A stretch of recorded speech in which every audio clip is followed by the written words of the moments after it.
जी हाँ, मैं हूँ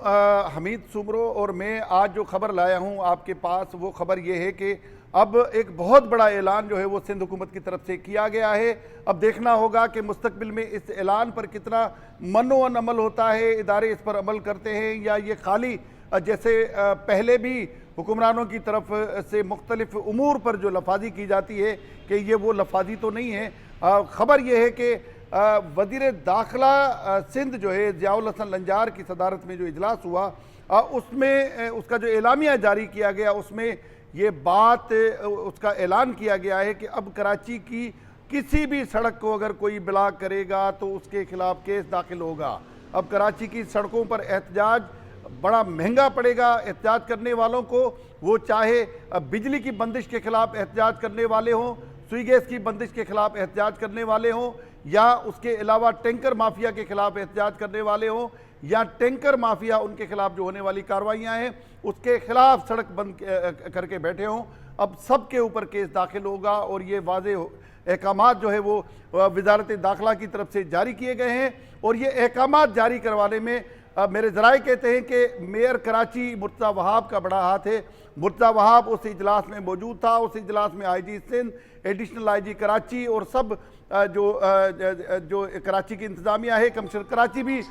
उस इजलास में मौजूद थे। और इजलास में जो है वो वाज़े तौर पे ये पैगाम दिया गया, हिदायत जारी की गई है। उसके अलावा एक और अच्छी खबर ये है कि वो ये कहना चाह रहे थे कि अब जो कराची की ट्रैफिक का मसला है उसको भी हल किया जाए और जो छोटी मोटी खिलाफ वर्जियाँ होती है इंतज़ार किया जाता है, सार्जेंट का, SO का इंतज़ार किया जाता है कि वो आए और चालान करे। अब जो है वो ये जो पावर्स हैं वो हेड कांस्टेबल तक मुंतकिल किए जा रहे हैं और सिंध हुकूमत अब ये हेड कांस्टेबल को भी पावर देगी कि वो अगर किसी जगह कोई खिलाफ वर्जी देखता है तो वो चालान काटे और उस शख्स को सज़ा दे जो ट्रैफिक की रवानी में रुकावट बन रहा है या ट्रैफिक कवानीन की खिलाफ वर्जी कर रहा है। तो ये दो बड़े अच्छे ऐलानात हुए हैं और यकीनन अगर मनोअन इन ऐलानात पर अमल किया गया तो इसके जो है वो मस्बत नताइज जो है वो बरामद होंगे। तो ये बहुत बड़ा ऐलान किया गया है और इस ऐलान पर अमल जो है वो देखना पड़ेगा आने वाले चंद दिनों में। उसके अलावा एक और चीज़ बताऊं कि अब कराची में हेवी ट्रैफिक, टैंकर माफिया और जो इस वक्त डंपर माफिया है उसके खिलाफ जो अवामी रद्दअमल सामने आया, सियासी रद्दअमल सामने आया,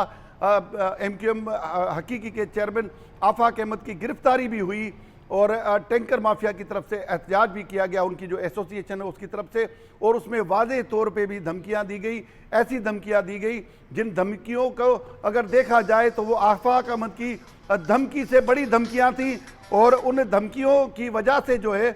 ये कहा जा सकता है कि वो धमकियां जो थी वो धमकियां वो कानून के उस ज़िम्रे में आती है जिसकी खिलाफ वर्जी पर FIR हो सकती है। तो ये तमाम तर सूरत हाल है। कराची की जो इस वक्त जो सियासत है उस पर हैवी ट्रैफिक और डंपर माफिया जो है उसका इशू हावी है। अवामी जो कत्ल हो रहा था डंपर्स के हाथों, अब लोग भी बेदार हो चुके हैं और अवामी मुजाहमत के बाद सिंध हुकूमत भी मजबूर हुई है कि वो सख्त कवानीन लाए। और वज़ीर दाखिला के ये दो ऐलानात, उसके बाद वज़ीर आला सिंध की तरफ से भी इजलास किया गया है जिसमें बाकायदा तौर पर ट्रांसपोर्ट को रेगुलेट करने के लिए मुख्तलिफ फैसले किए गए हैं। महकमा एक्साइज को कहा गया है कि वो गाड़ियों की फिटनेस जो है उसको यकीनी बनाए और उसके अलावा जो है जो गाड़ियों के रूट्स का तयन होता है, जाली परमिट से जाली गाड़ी बगैर डॉक्यूमेंट्स के जो अफगानी यहाँ पे डंपर चलते हैं, अब यकीनन उनके खिलाफ भी कार्रवाई होने जा रही है। तो ये सब आंखें खोल लें और अगर किसी शहरी को इन जो अफगानी डंपर्स हैं जो गैर कानूनी यहाँ पे ट्रांसपोर्ट चलती है उसके बारे में कोई इन्फॉर्मेशन है तो वो महकमा ट्रांसपोर्ट से शेयर कर सकता है और उनके खिलाफ कार्रवाई कर सकता है। तो अब हम सब शहरियों की भी ये जिम्मेदारी बनती है कि हम कानून को हाथ में न लें, ट्रैफिक कवानीन की जो खिलाफ वर्जी है वो न करें, क्योंकि हुकूमती डंडा जो है वो अब हरकत में आ गया है। बड़ी मेहरबानी।